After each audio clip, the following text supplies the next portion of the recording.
Bonjour, nous sommes en 2013 dans une série de vidéos dans la ligne du Concile Vatican II et en vue du dialogue interreligieux. Et ces vidéos-là sont liées à l'islam. Je voudrais poser la question suivante. Est-il vrai que les écritures juives et chrétiennes sont falsifiées, telles que la théologie musulmane l'enseigne? Donc, ces vidéos visent à un dialogue interreligieux, comme je le disais. Donc elles visent simplement à exprimer les positions de chacun du mieux qu'il est possible. Il est évident que la foi étant une confiance en Dieu et étant un mécanisme que partagent à la fois les chrétiens, les juifs et les musulmans, chacun restera sur ses positions. Mais il est essentiel, dans un premier temps, de connaître ce que dit l'autre et quelle est sa spiritualité.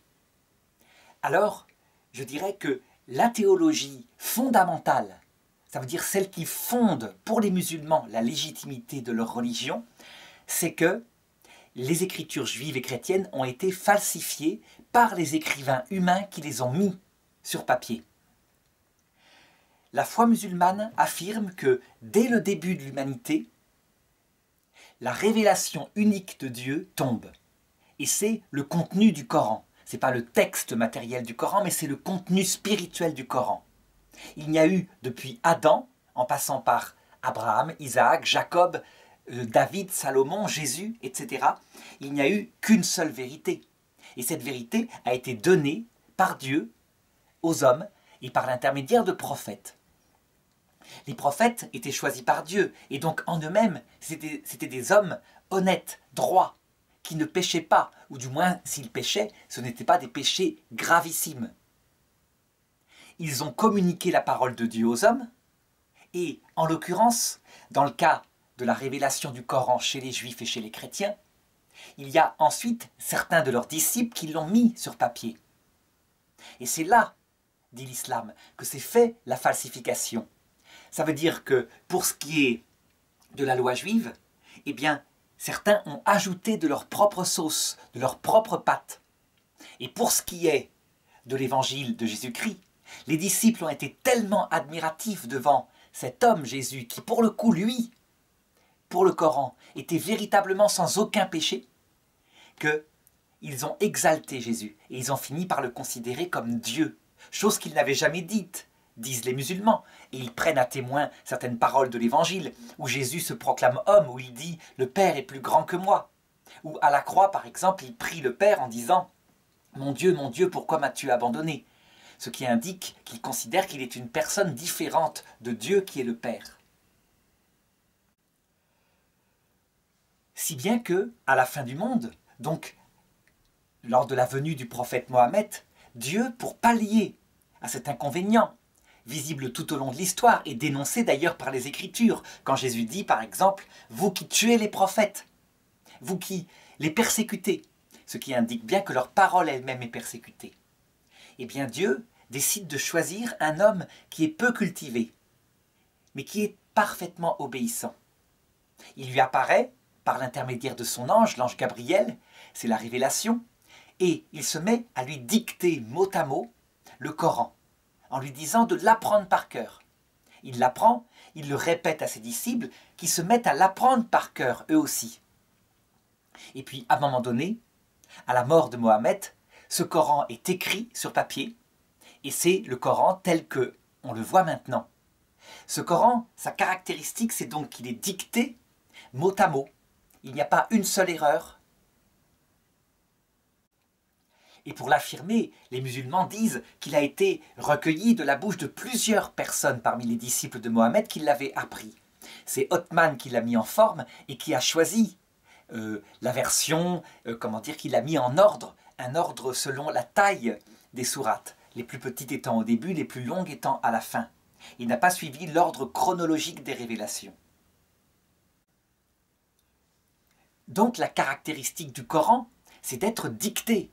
Donc ce livre-là est infaillible, au sens littéral du terme, mot à mot. Il ne peut donc pas y avoir d'erreur en lui. Alors que la caractéristique de la Bible juive et des évangiles chrétiennes, c'est qu'elles sont, disent les musulmans, simplement inspirées. Ça veut dire que ce sont des vrais hommes qui écrivent. ce dont ils se souviennent, et Dieu fait ce qu'il peut pour leur rappeler. Mais évidemment, ils y mettent leur propre sauce, ces hommes-là, d'où, disent les musulmans, la présence d'erreurs et de contradictions dans les écritures juives et chrétiennes. Et alors, évidemment, l'apologétique musulmane va commencer à noter ces contradictions. Il y a des contradictions, je dirais, factuelles. Par exemple, au début de la Bible, il est dit que l'âme, c'est le sang. Alors que, à partir du livre des Maccabées et dans l'Évangile, il est dit que l'âme, après la mort, elle monte au ciel. Par exemple, le bon larron, aujourd'hui, avec moi, tu seras dans le paradis. Ce qui indique bien, disent les musulmans, que la doctrine n'est pas la même au début et à la fin. Et les livres de théologie musulmane montrent des centaines d'exemples de ce genre. Des exemples qui sont pris même dans les évangiles. Quand par exemple, dans les évangiles, on voit, à un moment donné, que les disciples de Jésus le reconnaissent comme Dieu. Par exemple, Thomas, lorsqu'il met ses mains dans son côté, il dit « Mon Seigneur et mon Dieu ». Alors que Jésus, sans cesse, dans plein de textes, n'arrête pas de dire qu'il est un homme. Donc il y a pour les musulmans contradiction entre les deux. Il ne peut pas être à la fois homme et Dieu. C'est une chose impossible. Résultat, va s'élaborer toute une apologétique pour comprendre le christianisme. Et pour les musulmans, la doctrine de la Trinité, elle vient de l'empereur Constantin, qui opte pour une théologie particulière et pour raisons politiques, qui convoque un concile, qui impose ce qu'il estime être une structure qui unifie la religion. Alors évidemment, quand les chrétiens opposent, par exemple, le verset de l'Évangile, à la fin de l'Évangile selon saint Matthieu, « Allez dans le monde entier, baptisez-les au nom du Père et du Fils et du Saint-Esprit », eh bien, l'apologétique musulmane va dire que ce verset n'est pas dans certains manuscrits très très primitifs, et donc qu'il a été ajouté. Alors, une contradiction analogue sur laquelle l'apologétique musulmane saute, c'est évidemment la question de la lapidation. On sait que dans l'islam, les femmes adultères, même les hommes adultères, lorsqu'ils sont pris en flagrant délit, sont lapidés. Et donc ça fait partie de la volonté de Dieu et donc du Coran éternel, disent les musulmans. D'ailleurs, pour le prouver, ils disent, regardez, la loi de Moïse contient la lapidation. Et on voit d'ailleurs au niveau, je dirais, des fils de Jacob, lorsque l'une des femmes d'un des fils de Jacob trompe son mari, eh bien, il est décidé qu'elle sera lapidée. Et finalement, on s'aperçoit que, comment dirais-je, c'est pas la peine de la lapider, elle a réussi à coucher avec son beau-père. Pour avoir des enfants, il ne lui avait pas donné son fils en mariage. Or, voilà que dans l'Évangile, dans un texte très connu, le texte sur la femme adultère, Jésus dit que celui qui n'a jamais péché lance la première pierre.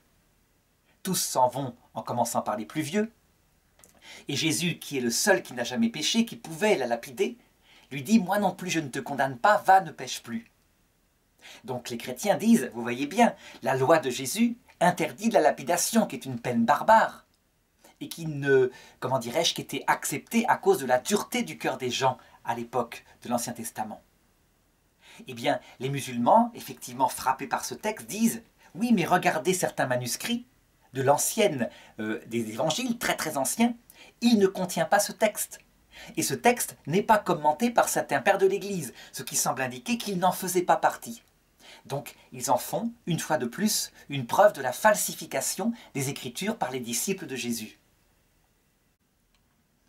Alors évidemment, les chrétiens face à ça vont répondre « Mais c'est toute la doctrine de Jésus qui parle de miséricorde, de pardon, d'aller 7 fois, 77 fois pour proposer son pardon, etc. » Mais à partir du moment où il y a un texte que les musulmans considèrent comme falsifié, on pourrait dire que tout le reste est considéré comme falsifié.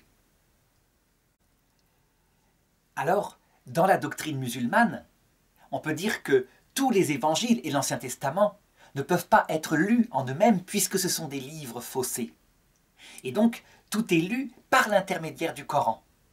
Une anecdote qui montre comment fonctionnent les musulmans. On sait que dans le Coran, lorsqu'Abraham reçut l'ordre de Dieu de sacrifier son fils, eh bien, Abraham prit son fils aîné, et donc c'est Ismaël qui l'emmena avec lui pour le sacrifier à Dieu. Et à un moment donné, il y eut un bélier dans un buisson, et Abraham sacrifia à la place le bélier. C'est la fête du mouton. Elle est l'une des grandes célébrations de l'islam. Or, faisait remarquer à Mohammed certains juifs qui connaissaient la Bible. Celui qui est sacrifié dans le livre de la Genèse, c'est Isaac, à savoir le fils cadet, celui de l'alliance, celui qui est de la femme libre, Sarah, et non pas le fils de la servante, Ismaël. Eh bien, Mohammed ne voulut jamais écouter ces propos des Juifs et dit « c'est comme ça que c'est passé, c'est moi qui ai raison ». Et donc dans le Coran, c'est Ismaël qui fut sacrifié. Qui a raison entre les deux? Eh bien, c'est une question de foi. Les musulmans croiront, puisque la démarche consiste à faire confiance en Dieu, que c'est Ismaël, et les Juifs et les chrétiens que c'est Isaac. D'autres contradictions viennent du fait que c'est illogique dans la mentalité musulmane. Une doctrine particulière est illogique. Et la contradiction la plus choquante pour les musulmans dans les Écritures, dans l'Ancien Testament, c'est le fait que les prophètes sont tous des pécheurs, et quelquefois des grands pécheurs. Et ça, c'est quelque chose qui scandalise profondément et qui fait partie des falsifications pour les musulmans. Par exemple, le fait que l'ancêtre de Jésus, qui lui est pur, qui est le Messie pour les musulmans, qui n'est pas Dieu fait homme, qui est un simple homme, mais l'ancêtre de Jésus, puisse être le roi David, qui aurait couché avec une femme qui n'était pas la sienne, donc un adultère grave, et qui, cette femme étant tombée enceinte, aurait réussi à faire tuer son mari pour pas que ça se sache.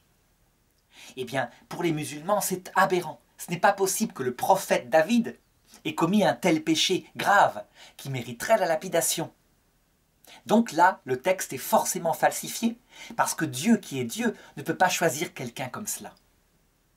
Idem pour son fils Salomon, qui au début de sa vie est un homme sage, et à la fin de sa vie devient un pervers, à tel point qu'il a 1000 femmes, qu'il adore leur Dieu, il tombe dans l'idolâtrie, etc. Et bien là-dessus aussi, les musulmans disent « ce n'est pas possible, il y a falsification ». Et on pourrait passer en revue comme ça tous les prophètes. Prenons le prophète Job, qui dans le Coran est décrit, Job et sa souffrance. Dans la Bible, on sait que c'est un livre de 50 pages, où 40 pages décrivent comment Job exige de Dieu une réponse. Il exige qu'il parle, il exige véritablement qu'il s'explique sur une souffrance qui le frappe lui en tant qu'innocent. Et bien dans le Coran, toutes ces pages-là sont édulcorées. Job devient le parfait musulman qui, frappé par la souffrance, dit à Dieu « Tu m'avais envoyé la joie, tu m'as envoyé la souffrance, béni soit ton nom ». Il est donc celui qui réussit le test de la vie, cette vie qui sert à justement vérifier que l'homme a confiance en Dieu. Alors enfin, je voudrais parler d'une dernière contradiction très choquante pour les musulmans. C'est le fait que Jésus ait pu mourir sur la croix. Pour les musulmans, c'est une chose absolument impossible. Pour une raison très simple. C'est que Dieu ne peut pas abandonner son prophète.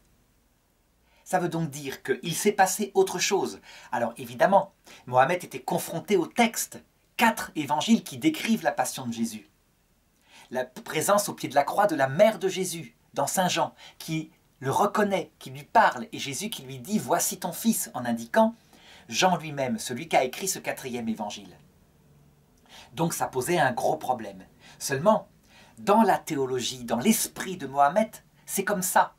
Si on est fidèle à Dieu, Dieu bénit par, je dirais, des victoires, à part certaines épreuves qui peuvent arriver dans la vie, comme le montre Job. En tout cas, la mort, une mort d'esclave sur la croix, est impossible.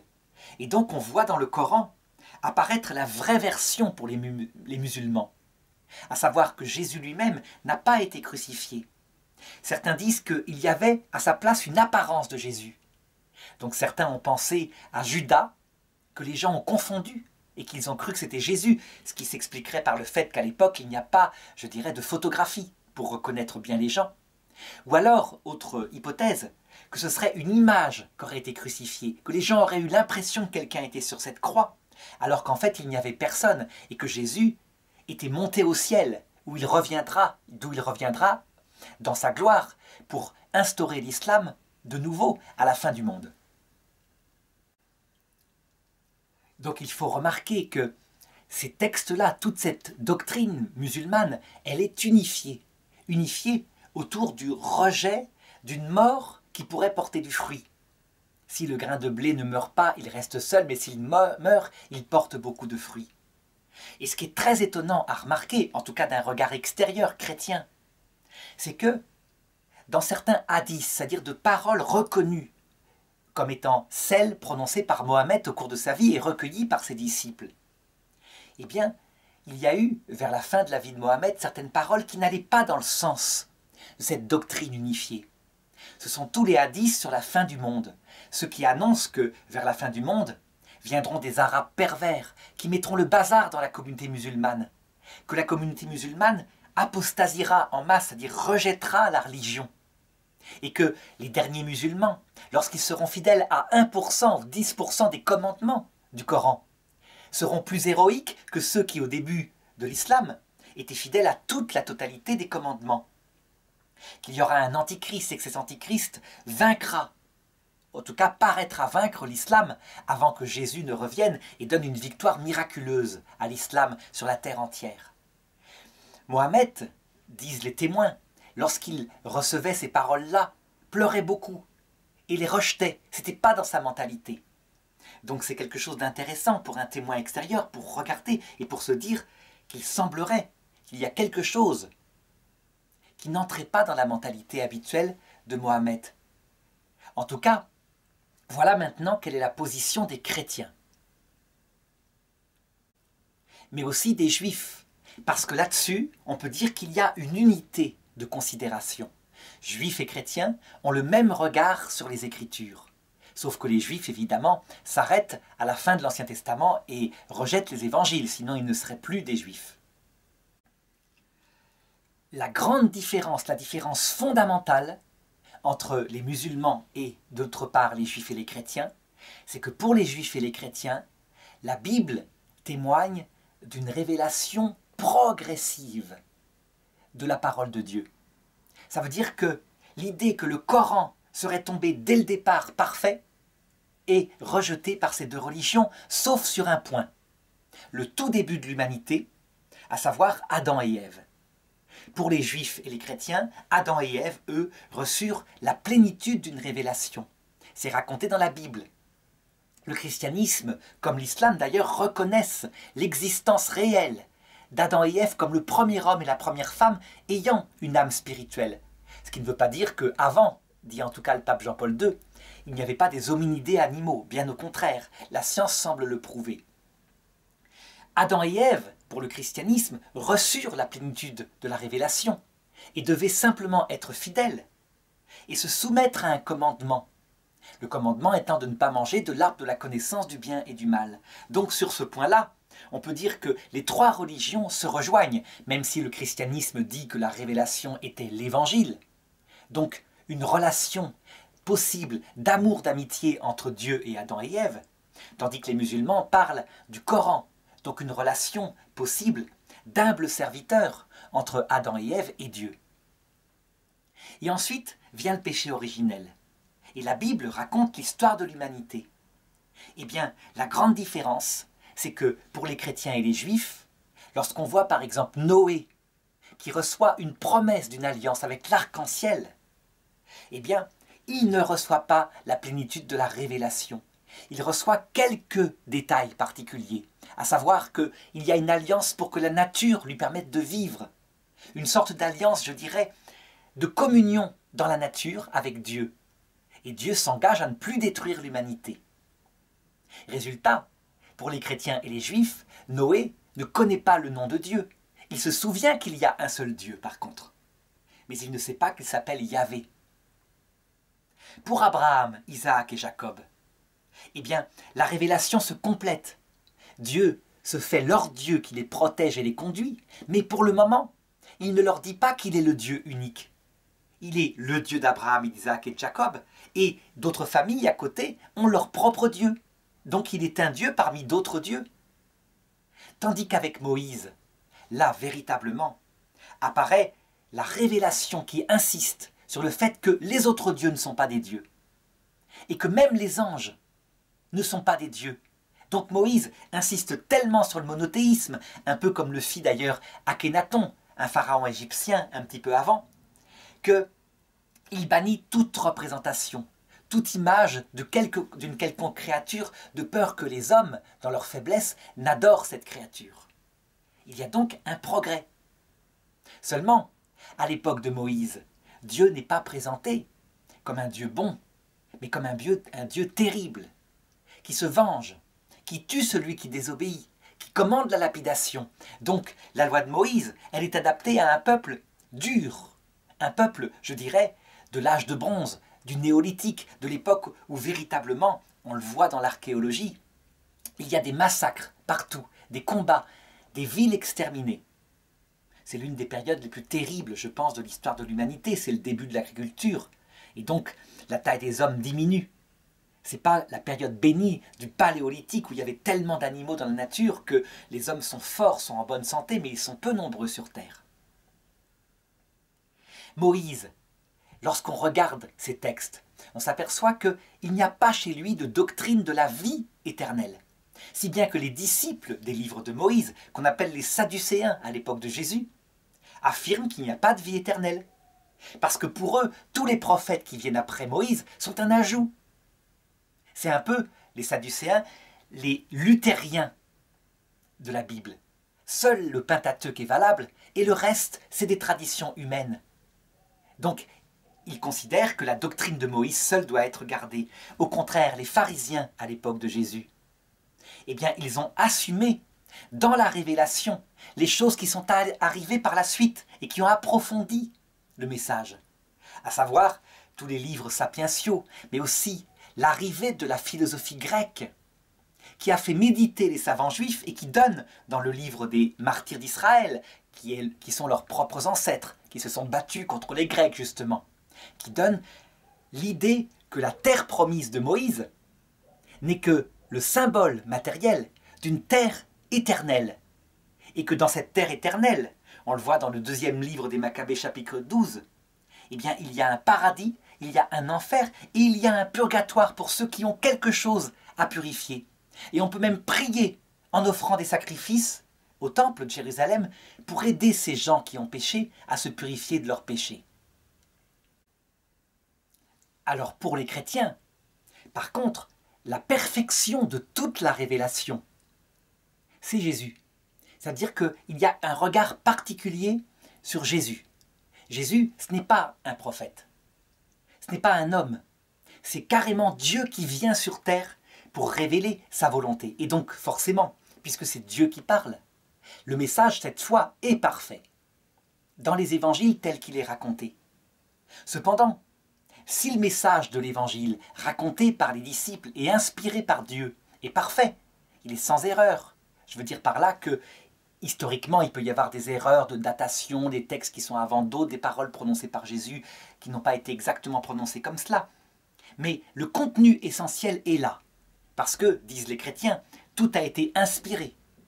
Et les chrétiens affirment aussi que dans l'Ancien Testament, cette lente préparation à Jésus, tout est pareil, inspiré par Dieu, au point que même les erreurs, même les duretés, même les récits de massacres sont inspirés pour révéler quelque chose, ne serait-ce que ce devenir de l'humanité qui peu à peu est affiné.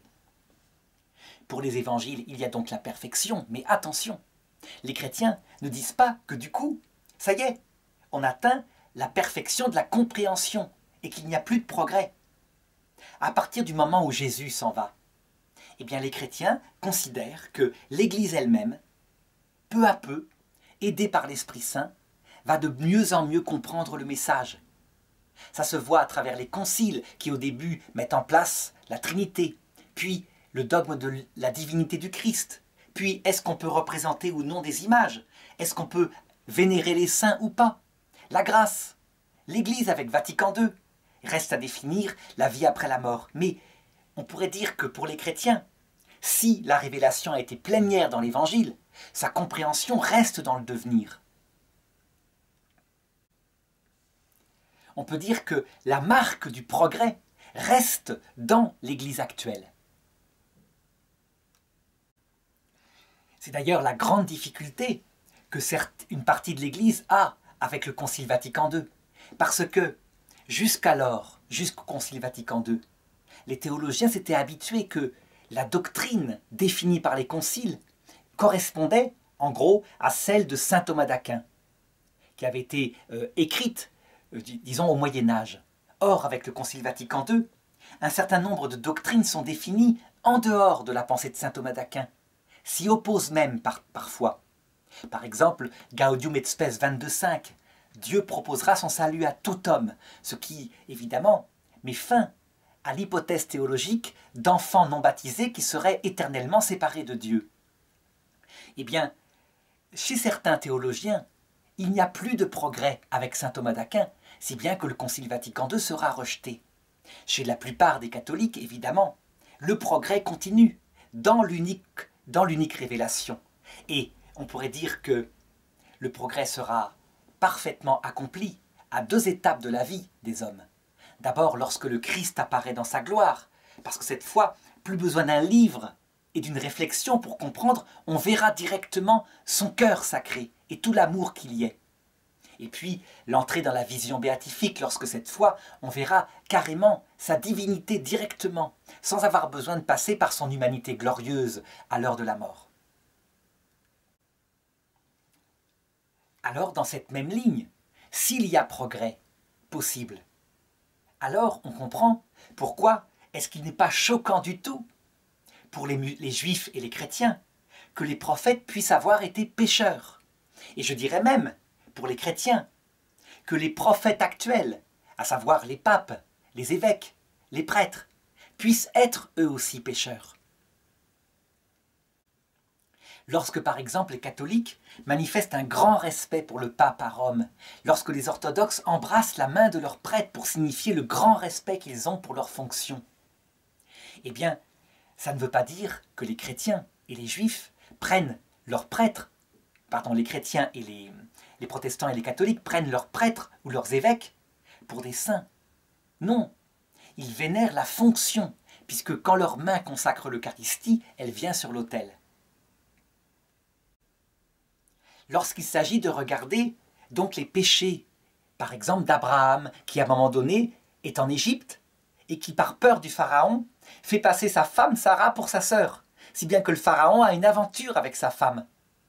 Et donc à ce moment-là, les malheurs commencent à tomber sur Pharaon, et Pharaon s'aperçoit que Abraham lui a menti. Lorsqu'on voit ces péchés-là, eh bien ce n'est pas choquant, parce qu'ils révèlent en fait, dans la ligne de ce que j'indiquais, le progrès, que Dieu prend les hommes là où ils sont, et que la révélation indique comment il les a fait progresser jusqu'à l'Évangile. De même, lorsque, après la venue de Jésus, l'Église, au départ, dans la persécution, est faible et très sainte, et qu'ensuite, lorsqu'elle a la victoire, elle devient souvent persécutrice, parce qu'elle est puissante, elle est faite d'hommes, eh bien simplement, c'est pour indiquer que la sainteté est un devenir, une histoire sainte, et que même chez les chrétiens, elle doit être atteinte. Alors du coup, les chrétiens, pour défendre leur foi, mais aussi les juifs, ils regardent cette théologie musulmane que j'ai indiquée au début de cette vidéo, et ils en montrent les graves inconvénients. Finalement, on peut dire que le judaïsme et le christianisme, c'est le récit d'une histoire sainte en devenir vers le salut. Tandis que l'islam, c'est le récit d'un islam définitif révélé à chaque fois et que l'homme trahit. Du coup, si le Coran, tout d'un coup, pour éviter cette trahison, est le texte parfait et, je dirais, tellement infaillible que rien ne peut y être interprété, alors les conséquences directes vont être celles-ci. C'est que lorsqu'arrive un problème différent, comme par exemple la découverte en science des théories de l'évolution, qui à un moment donné finissent par s'imposer, il y a un devenir dans la vie animale, eh bien les musulmans sont confrontés violemment à la modernité, en science. Et donc, ils vont se bagarrer, mais à corps défendant. Ça veut dire qu'en fait, la bagarre est perdue d'avance, pour nier toute évolution, y compris les micro-évolutions. Dans le christianisme et le judaïsme, où on accepte que les gens qui ont écrit la Genèse, des hommes réels, n'ont pas été infaillibles en science, mais uniquement sur le domaine que Dieu voulait révéler, à savoir la doctrine du salut. Ce qui explique que, par exemple, le livre de la Genèse contient quelque chose qui est une science, je dirais, absurde, à savoir que le soleil est créé le 4e jour, alors que les plantes vertes portant leurs fruits, leurs pommes, etc., les arbres fruitiers sont créés le 3e jour. C'est une chose absolument impossible, puisque n'importe quel enfant maintenant sait que quand on plante un arbre et qu'il n'a pas de lumière, il meurt. Ça veut donc dire que ce texte est fort ancien, et qu'il date peut-être des chasseurs-cueilleurs, transmis par oral, parce qu'eux n'avaient pas encore expérimenté ce b.a.-ba de l'agriculture. Eh bien, pour les chrétiens et pour les juifs, ça ne pose pas de problème, pas d'infaillibilité en science. Alors que pour les musulmans, si le Coran est dicté par Dieu, mot à mot, Dieu ne peut pas tromper, même en science. Du coup, ça pose un gros problème, disent les chrétiens. Pourquoi les chrétiens disent-ils que le Coran ne peut pas être révélé par Dieu et donc être dicté?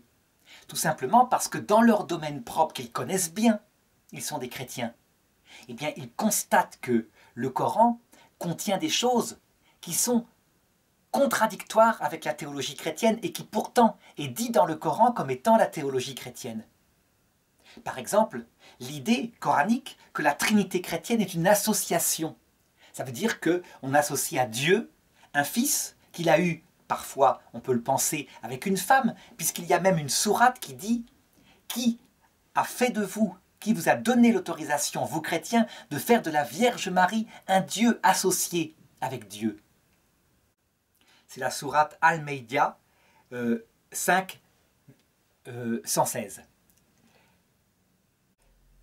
Les chrétiens, tous les chrétiens sans exception, savent bien que cette vision païenne de la Trinité était simplement gardée dans certaines petites communautés chrétiennes hérétiques à l'époque de Mohammed, mais que la grande Église catholique universelle d'Occident et d'Orient, celle qu'on pouvait trouver à Byzance avec les archevêques, eh bien, elle considérait que Dieu, le Fils, n'est rien d'autre que la contemplation que le Père a de lui-même. Et comme il se connaît parfaitement, son Fils est face à lui-même, identique à lui-même. Mais on a donc bien un seul Dieu, puisque le Père, c'est celui qui contemple, le Fils, c'est sa propre contemplation. Sauf qu'elle est parfaite. Et donc, face à lui, il y a une autre personne qui est lui-même ce contemplant. Et le Saint-Esprit est leur amour.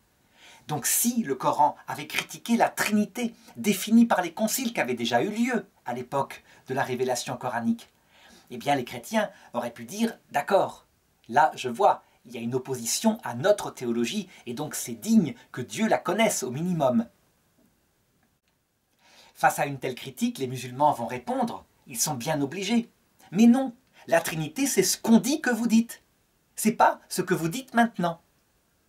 De même, lorsque, dans le Coran, une erreur factuelle apparaît que les chrétiens peuvent critiquer, à savoir que Marie, la mère de Jésus, est confondue avec Marie, la sœur d'Aaron, qui est citée dans la Bible au niveau de la sortie d'Égypte. C'est elle, Marie, sœur d'Aaron, qui chanta un cantique à Dieu pour le louer d'avoir renversé l'armée de Pharaon dans la mer des roseaux. Par exemple, dans la sourate 19, verset 28, « Puis Marie vint auprès des siens en portant l'enfant Jésus. Et les siens dirent, « Ô Marie, tu as fait une chose monstrueuse. Sœur d'Aaron, ton père n'était pas un homme de mal et ta mère n'était pas une prostituée. » Et plusieurs fois dans le Coran, Marie est appelée la sœur d'Aaron. Aaron étant lui-même le frère de Moïse. Donc il y a confusion entre les deux. Alors évidemment, les musulmans vont trouver une explication en disant « Marie était de la lignée sacerdotale ». Donc quand on l'appelle la sœur d'Aaron, c'est parce que, visiblement, vu que sa cousine Élisabeth est une femme de prêtre, elle devait être aussi, elle, dans la lignée des prêtres d'Israël. Les chrétiens, quant à eux, évidemment, voient bien que c'est une coïncidence qui ne peut pas en être une, parce que jamais ailleurs, une femme est définie par son frère. Sauf pour Marie, justement, sœur d'Aaron dans la Genèse. Alors, le but de cette vidéo n'est pas d'entrer dans la polémique, mais simplement de montrer, justement, à quel point les mentalités sont différentes des deux côtés. Si on comprend cette mentalité musulmane qui passe entièrement par le succès et la révélation qui tombe parfaite à chaque fois, Et cette mentalité juive et chrétienne qui reconnaissent la possibilité d'un progrès, d'une lente maturation de l'humanité. On voit aussi pourquoi, véritablement, ces religions sont très proches et en même temps extrêmement différentes. Je ne suis pas sûr qu'il faille passer des heures à polémiquer, comme je viens de le faire un petit peu. Personne ne convaincra personne. Par contre, on peut considérer que le judaïsme et le christianisme, confrontés à la modernité depuis un siècle, ont passé le cap de la modernité sans problème, puisque jamais ils ne sont entrés en compétition avec les découvertes des sciences, et au contraire, ils les acceptent, puisque Dieu ne révèle pas le domaine de la science. Par contre, l'islam, dans ses violences actuelles et qui paraît triompher, en réalité, on comprend pourquoi la grande difficulté, c'est la culture moderne, surtout quand cette culture est réaliste. Et pourquoi les islamistes essayent d'interdire l'école et la culture. Parce qu'ils sentent bien qu'il y a là un défi très difficile à passer, à cause d'une théologie fondamentale qui au départ était la richesse du Coran. Je dirais que si les juifs et les chrétiens peuvent aider les musulmans, c'est justement sous ce rapport-là, en leur expliquant qu'il est tout à fait possible d'admettre pour les musulmans que leur Coran est dicté, mais qu'ils doivent le faire à condition de reconnaître qu'il n'est dicté que sur le domaine de la doctrine du salut, et que Dieu dans le Coran ne s'est pas fait celui qui dictait la physique, la chimie, la cosmologie. Sinon, on en arrive à n'importe quoi. On voit même des musulmans essayer de justifier que la lune serait fendue en deux puisque le Coran, à un moment donné, le contient. Alors qu'il suffit d'admettre que cette fente en deux est un texte métaphorique qui signifie quelque chose qui touche à l'âme spirituelle. La lune symbolisant quelque chose de spirituel ici. Les chrétiens et les juifs n'ont absolument pas ces problèmes. Pour les chrétiens, en tout cas pour les catholiques, parce que leur théologie fondamentale est celle de saint Thomas d'Aquin, qui disait toujours que dans le domaine de la science, s'il cherche quelque chose, il le demandera à un scientifique. Mais dans le domaine de la doctrine du salut, s'il cherche quelque chose, il le demandera plutôt au pape et au magistère. Ça veut donc dire que chez les chrétiens et les juifs, il y a une épistémologie très précise qui évite ce genre de conflit. Voilà, je m'arrête là, après avoir manifesté à quel point on peut considérer que les musulmans sont véritablement face à un défi, le défi de la survie même de leur religion, si elle ne modifie pas quelques petits points dans leur théologie fondamentale.